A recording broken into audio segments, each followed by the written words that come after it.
हा, पंकजाताई मुंडे आपल्या भेटीसाठी आलेल्या होत्या. त्या गोपीनाथ मुंडे यांच्या पुत्री आहेत आणि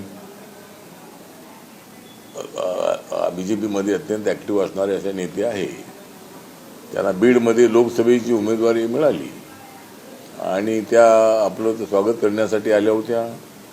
रिपब्लिकन पक्षाचा मला पूर्ण पाठिंबा हवा आहे किंवा सर्व कार्यकर्त्यांना आपण आदेश द्यावेत आणि मला निवडून आणण्यासाठी रिपब्लिकन पक्षाने चांगला वाटा उचलावा यासाठी त्या या ठिकाणी आल्या होत्या. काही वेळ त्यांच्यासोबत आपली चर्चा झाली. त्यांना पण सांगितलं की आपले वडील गोपीनाथ मुंडे यांच्याबरोबर आमचे फार जवळचे संबंध होते. नामांतराच्या लढ्यामध्ये प्रमोद महाजन असतील, गोपीनाथ मुंडे असतील, ते आमच्यासोबत जेलमध्ये होते आणि आता आपल्याला उमेदवारी मिळालेली ही गोष्ट अत्यंत चांगली आहे. तुम्ही आमच्यासोबत दिल्लीमध्ये या. पक्षाने आपला सन्मान केलेला आहे आणि त्यांना तिकीट मिळाल्याबद्दल त्या खुश आहेत. त्यांना त्या मतदारसंघामध्ये गोपीनाथ मुंडेजी निवडून आले होते, प्रीतम मुंडे 2 वेळेला तिथे निवडून आल्या. काय तुम्ही अजूनही पालकत्वाची वाट पाहताय? 95,000पेक्षा अधिकच्या कुटुंबाचे आयुष्य आनंदाने भरले आहे. आजच कॉल करा आणि मिळवा फर्टिलिटी ट्रीटमेंटवर सूट आणि सर्वांना द्या आनंदाची बातमी. आणि त्यांना बोलून सांगण्यात आलं की आपण आता दिल्लीमध्ये या, प्रीतमचं काय पुनर्वसन करायचं आपण बघू, पण आपण दिल्लीमध्ये आलं पाहिजे अशा पद्धतीची भावना भूमिका त्यांच्यासमोर मांडली आणि श्रेष्ठींकडून त्यांना सांगण्यात आलं की आपण बीडमध्ये उभे राहा. त्यामुळे एक बीडसाठी एक सक्षम अशा पद्धतीची एक महिला त्या ठिकाणी उमेदवारांना मिळालेली आहे आणि त्या खासदार म्हणून नक्की निवडून येतील अशी आपल्याला अपेक्षा आहे. मी त्यांना आता सांगितलेलं आहे की रिपब्लिकन पक्षाचा पूर्णपणे आपल्याला पाठिंबा राहील, पण त्यांच्याकडे एक मागणी आपण केलेली आहे की जी बीड लोकसभेमध्ये केज नावाचा जो मतदारसंघ आहे तो त्या ठिकाणी रिझर्व आहे. त्यामुळे रिपब्लिकन पक्षासाठी त्याचा विचार पक्ष ठरवेल नंतर, परंतु आपणही त्यासाठी थोडीशी पॉझिटिव्ह भूमिका घ्यावी असे आपण त्यांना सांगितलेलं आहे. आणि जिल्ह्यामधला बौद्ध समाज, जिल्ह्यामधला आंबेडकरी समाज, जिल्ह्यामधला दलित समाज मोठ्या ताकदीने आपल्या पाठीशी उभा राहील आणि आपल्याला प्रचंड बहुमताने निवडून आणेल असा विश्वास मी त्यांच्यासमोर व्यक्त केलेला आहे. प्रकाश आंबेडकर यांनी तिसरी लिस्ट आज जाहीर केली आहे, पण त्यांनी बारामतीमधून कॅन्डिडेट दिला नाहीये. त्यांनी सांगितलं की आम्ही शरद पवार यांना सपोर्ट करणार आहे. त्याच्यावरती काय करणार आहे? हां, शरद पवारांना सपोर्ट करणार आहे. हां, ठीक आहे. तर एकतर प्रकाश आंबेडकर हे स्वतंत्र एका पक्षाचे नेते आहेत. कुणाला पाठिंबा द्यायचा, कुठं उमेदवार उभा करायचा, कुठं करायचा नाही हे ठरवण्याचा पूर्णपणे त्यांना अधिकार आहे. त्यामुळं त्यांनी जर ठरवलं असेल की त्या ठिकाणी सुप्रिया सुळेंना पाठिंबा द्यायचा तर त्याच्याबद्दल आमचं काही हरकत नाही आहे. सर, हिंदी में जानना चाहेंगे पंकजा मुंडे जी मिलने के लिए किन विषयों के ऊपर चर्चा हुई, क्या कहना चाहिए? हाँ, पंकजा मुंडे आज मेरे रिपब्लिकन पार्टी ऑफ इंडिया के कार्यालय में मिलने के लिए आई थी और उनके पिताजी के और मेरे बहुत नज़दीक के संबंध थे. मैंने जब बीजेपी शिवसेना के साथ मैं आया था तब मैं 3 बार लोकसभा में कांग्रेस अलायंस में चुनकर आया था, लेकिन 4थी बार मैं शिरडी से हारा था.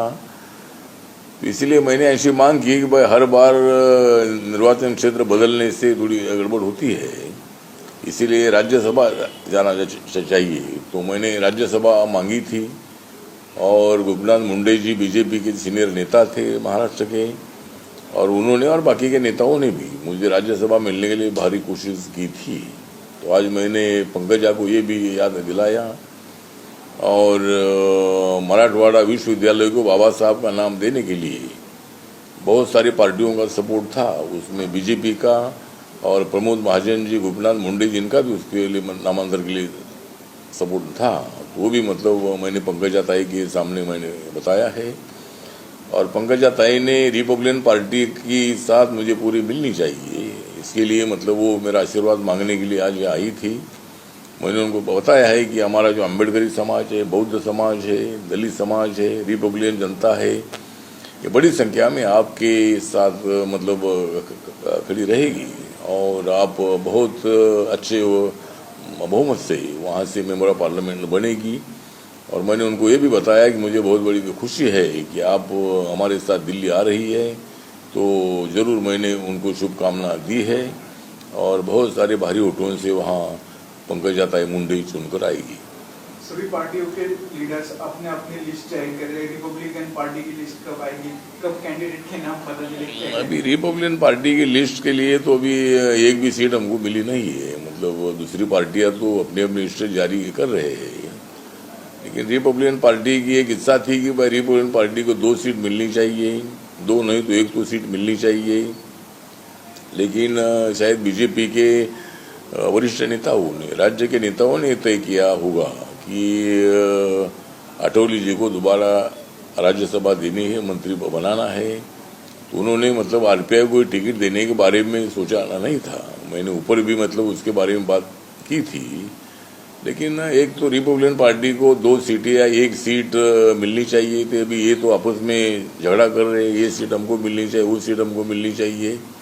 उतना झगड़ा तो हमने नहीं किया है। हम तो शांत स्वभाव के हैं, हम एडजस्टमेंट करने वाले हैं।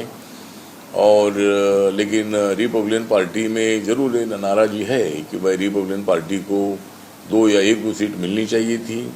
शिरडी से मैंने बहुत आग्रह किया था कि भाई मुझे सीट मिलनी चाहिए, और एकनाथ शिंदे जी ने भी मतलब हमारे लिए आग्रह छोड़ना चाहिए था। देवेंद्र फडणवीस जी ने भी मतलब उसके लिए प्रयत्न करने की आवश्यकता थी।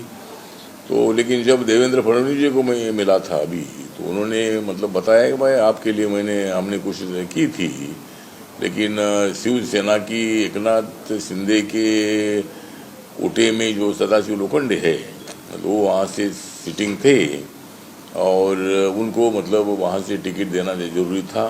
लेकिन हमने ये भी बताया कि भाई बहुत सारे सिटिंग लोगों को टिकट नहीं दे दिया है। तो इसीलिए मतलब एक आधी सीट आरपीआई को, आरपीआई का चेहरा जो है, मुझे हर बार मीडिया वाले पूछते हैं कि आपकी सीट कहाँ है, आप कब सीट अनाउंस करेंगे या क्या है आपका।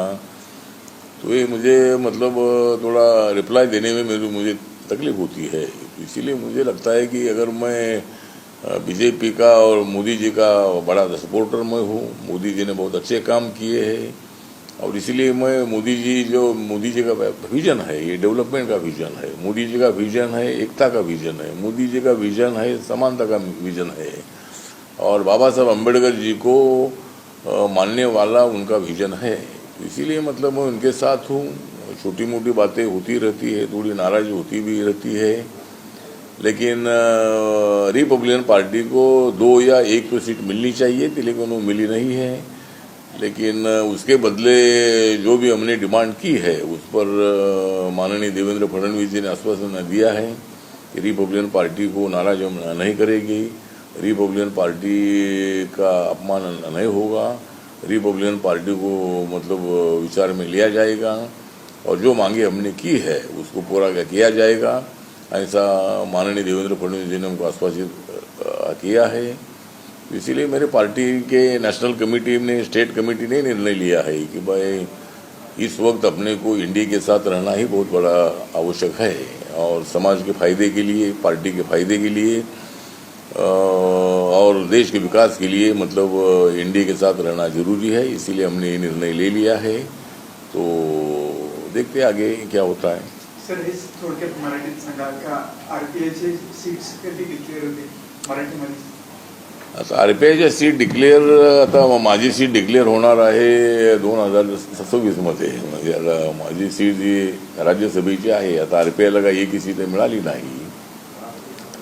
पण एक गोष्ट सांगतो की आरपीआयने काही साऊथ इंडियामध्ये ज्या ठिकाणी बीजेपी स्ट्रॉंग नाही अशा ठिकाणी काही सीट उभ्या करण्याचं आम्ही ठरवलेलं आहे, आणि त्याच्यामध्ये जवळजवळ 5 सीट जी आहे त्या आसाममध्ये आम्ही उभ्या केलेल्या आहेत। त्यानंतर आमच्या 2 सीट ज्या आहेत त्या 2 सीट तेलंगणामध्ये आम्ही उभा करतो, 1 सीट आंध्रामध्ये उभी करतो, मणिपूरमध्ये आमची 1 सीट आहे। त्यानंतर ओडिसामध्ये आमच्या काय 8-9 आम्ही विधानसभा उभ्या करणार आहोत। त्यानंतर आपल्या झारखंडमध्ये एक किंवा 2 लोकसभा आम्ही लढणार आहोत। अशा पद्धतीनं 10-15 सीट जी आहे या आम्ही सगळ्या देशामध्ये लढण्याचा आमचा प्रयत्न आहे। आणि रिपब्लिकन पक्षाचं अस्तित्व जे आहे आता RP पक्ष रजिस्टर असल्यामुळं काही सीट लढणं अत्यंत आवश्यक असल्यामुळं आम्ही काही ठिकाणी आमचे उमेदवार उभे करतो आहोत.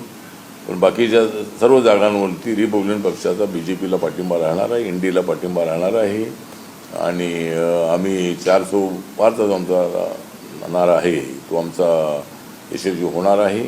आणि देशामध्ये 400 आणि महाराष्ट्रामध्ये 48 जागा या महाराष्ट्रामध्ये मिळण्याची यासाठी शक्यता आहे की महाविकास आघाडीमध्ये दम राहिलेला नाही आहे. म्हणजे महाविकास आघाडीमध्ये तेवढी ताकद आता राहिलेली नाही आहे. त्यांचे उमेदवार बघितले तर तेवढे स्ट्रॉंग उमेदवार दिसत नाही आहेत.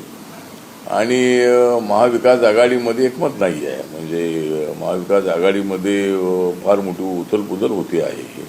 बऱ्याच ठिकाणी बंडखोरी होण्याची शक्यता आहे. काही ठिकाणी मैत्रीपूर्ण लढत लढण्याचाही त्यांचा प्रयत्न आहे.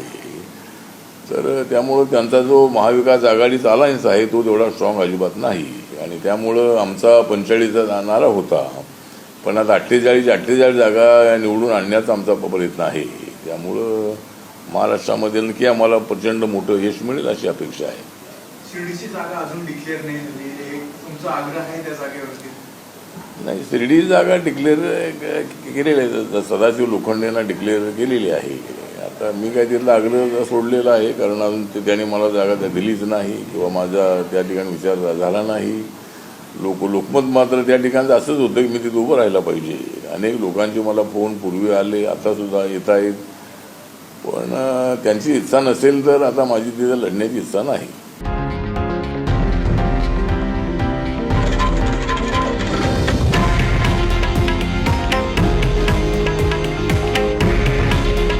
हे आहे देशातील नंबर 1 न्यूज नेटवर्क आणि आपण पाहत आहात TV9 मराठी. काळजी तुमची, हित महाराष्ट्राचं.